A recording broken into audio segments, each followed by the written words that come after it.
My sister raised her glass at dinner, smiled sweetly, and said, "Maybe if you worked harder, you wouldn't still be, stuck."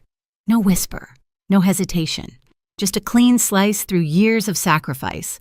My parents laughed softly, the kind of laugh that told me they agreed. I sat there, hands rough from the garage grease, still under my nails, realizing I'd worked 2 jobs so she could live the life she was mocking me for. That night, I didn't shout. I didn't cry. I walked in, grabbed her bills off the counter, and ripped them clean down the middle. For the first time in years, I felt free. Before I tell you what happened, tell me, have you ever been used by someone you loved?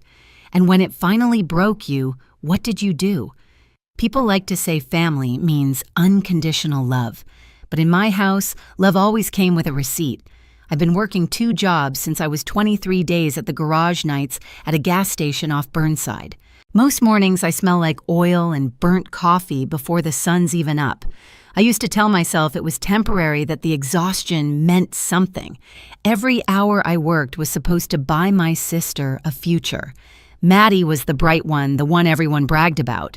When she got into college, the whole family celebrated like she'd cured cancer. Mom called me that night, crying happy tears. "We're so proud," she said.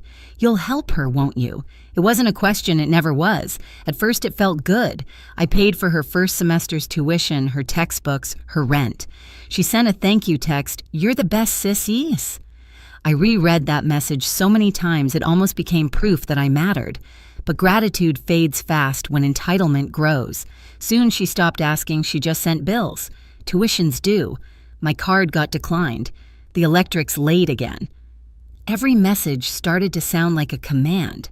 I'd open my banking app, move the money, and tell myself she'd pay me back after graduation. But deep down, I knew she wouldn't. While I skipped meals to keep her lights on, Maddie filled her feed with rooftop dinners and designer bags. Had hard work pays off.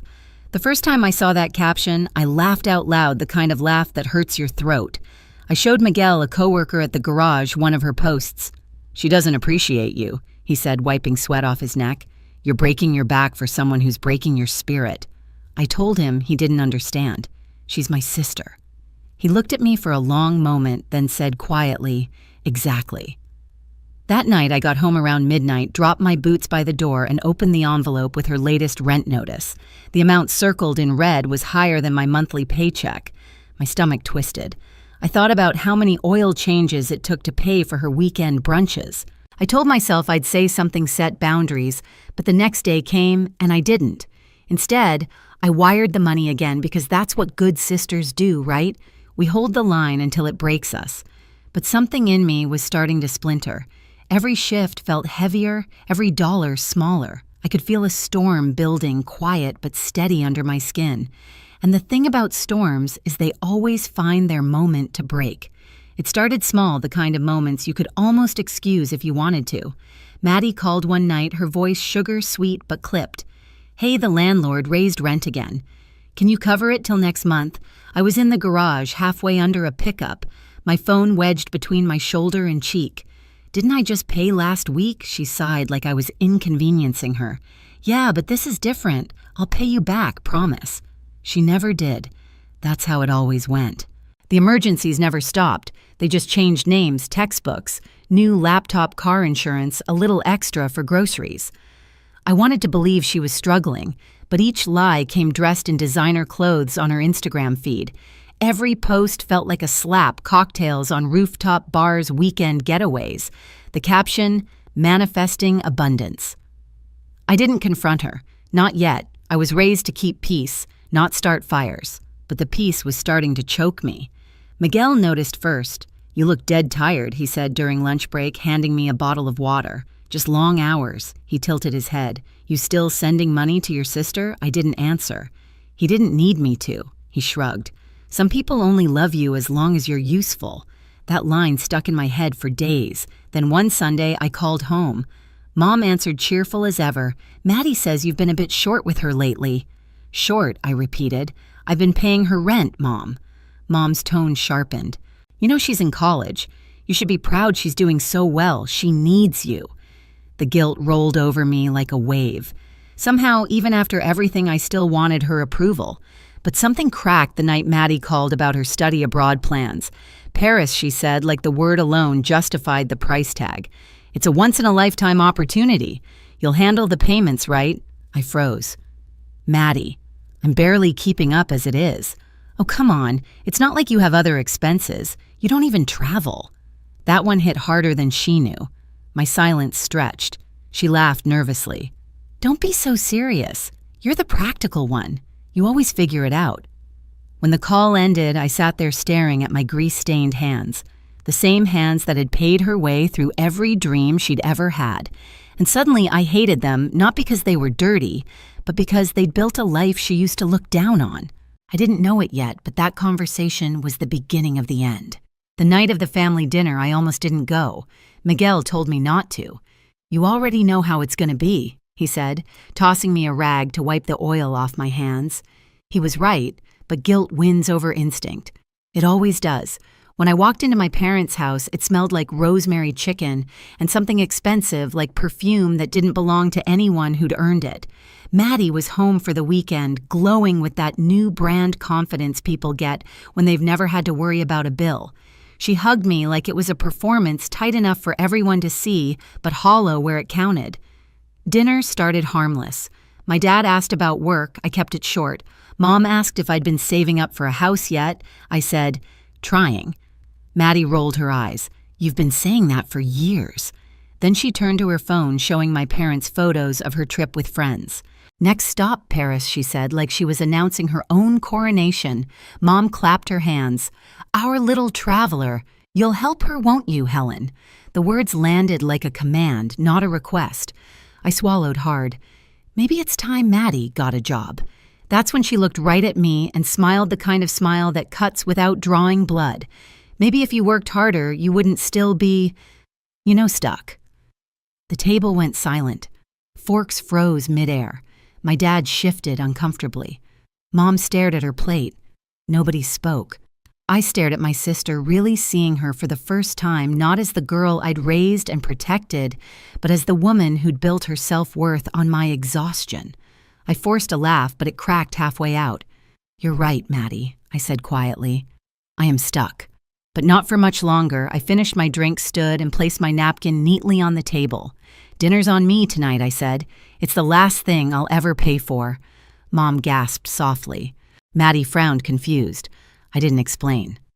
On the drive home, I kept replaying that moment, every sound, every look. The silence had said everything their comfort mattered more than my dignity. When I walked into my apartment, the weight finally hit me.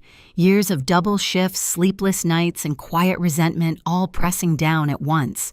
My kitchen counter was buried under her unopened envelopes, rent, tuition, utilities. The proof of my servitude. I picked them up one by one, tore them clean, down the middle, and let the pieces fall to the floor. The sound was sharp, final, freeing. For the first time in years, I didn't feel guilty. I just felt done. 3 days passed before the first call came. I was at the garage, elbow deep in an old Chevy's engine, when my phone buzzed in my back pocket. Maddie. I let it ring. Then came the texts, first polite, then panicked. Maddie. Hey, I think the rent didn't go through, Maddie. Did you forget to transfer it? Maddie. Helen, this isn't funny. By the time I finished my shift, there were 12 missed calls. I didn't answer a single one.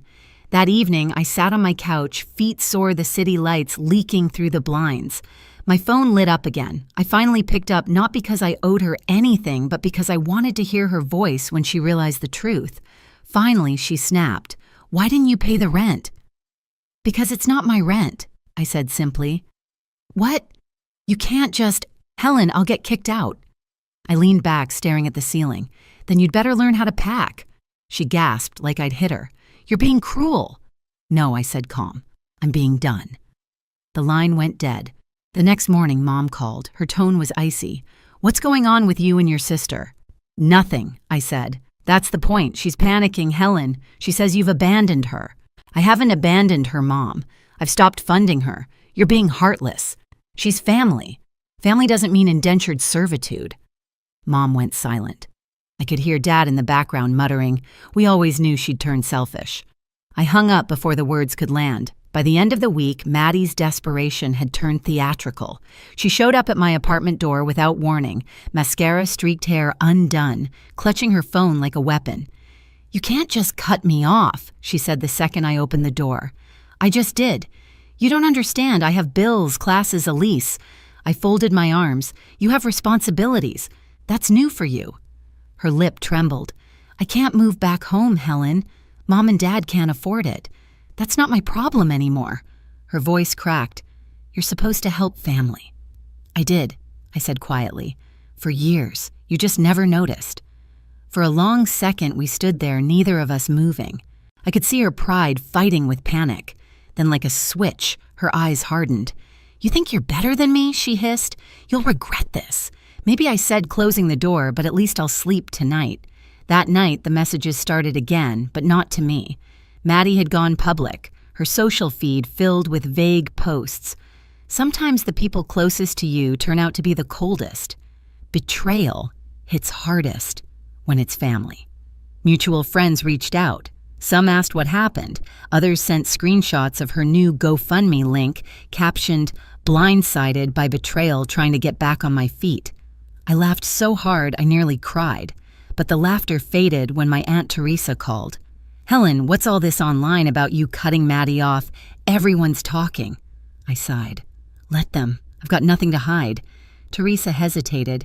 "You know, people are starting to see through her little sob story. Just hold your ground." I did. For weeks I stayed quiet. Let her narrative run wild. Let them all wonder. Then Mom called again, this time crying. "She's losing everything, Helen. Please, can't you help her one last time?" "No," I said simply. "I've done my part. She's your sister and I'm her victim," I replied. "That's family too, isn't it?" The silence on the line was deafening. A few days later, Maddie's landlord called me directly. Apparently, Maddie had listed me as her emergency payer. "She's behind on rent again," he said. "I assume you'll handle it." "No," I said, smiling faintly. "I assume she will." That night, I got one last text from Maddie. "You'll regret this. You've ruined my life." I typed back, "No, Maddie. I just stopped financing it." And then I blocked her. I thought that was the end, but entitlement doesn't die quietly. 2 weeks later, Mom called again, frantic. "You have to talk to her," she said. "She's gone too far." "What happened?" "She maxed out a credit card in our name. We didn't even know she had it." I sat there staring at the wall, half in disbelief, half in grim amusement. "How much enough to ruin our credit?" Mom whispered. "We can't pay it." For a second, I almost felt sorry for them. "Almost. You told me I was heartless," I said. "Now you see what happens when you keep feeding someone who only takes. Please, Helen, help us fix this." "No," I said again. "You raised her. You can clean up her mess." When the call ended, I stood by the window watching the streetlights flicker against the rain. It wasn't satisfaction I felt, it was peace. The kind that comes after a storm finally breaks. But peace never lasts long in a family built on guilt. That weekend, Mom hosted a small gathering. I hadn't planned to go, but Aunt Teresa called and said, "Maybe it's time you tell your side." So I went. The minute I walked in, the room fell quiet. Maddie was there, pale eyes ringed in red. She avoided my gaze. Mom started Helen. "Maybe we can talk calmly." "No," I said, stepping forward. "Let's not pretend this is calm." I looked at Maddie. "You want to tell them why you can't afford your lifestyle anymore?" She glared at me, silent. So I told them myself. I laid it all out, every transfer, every rent payment, every tuition deposit. I didn't raise my voice. I didn't need to. I just spoke. "Every luxury dinner you saw on her feed," I said, "every trip, every new bag, those weren't her rewards. They were my overtime." Dad opened his mouth, then shut it again. Mom's hands trembled. Maddie's lips quivered, caught between rage and shame. Finally, she shouted, "You're lying!" I reached into my purse, pulled out a stack of folded papers, copies of payments, bills, receipts, and dropped them on the table. "Then explain these." Silence. Just the sound of paper rustling under her shaking hands. When she looked up, her face was drained of color. "You ruined me," she whispered. "No, Maddie," I said softly. "You did that yourself." I turned to leave, but before I reached the door, I looked back one last time. "You all taught her she could take without giving," I said. Don't act surprised that she finally took too much. Then I walked out. Outside, the air was cold, clean, almost electric. For the first time in years, I didn't feel small. I wasn't the loser anymore. I was the lesson. A month passed before I heard from anyone again. Word got around fast Maddie had been evicted.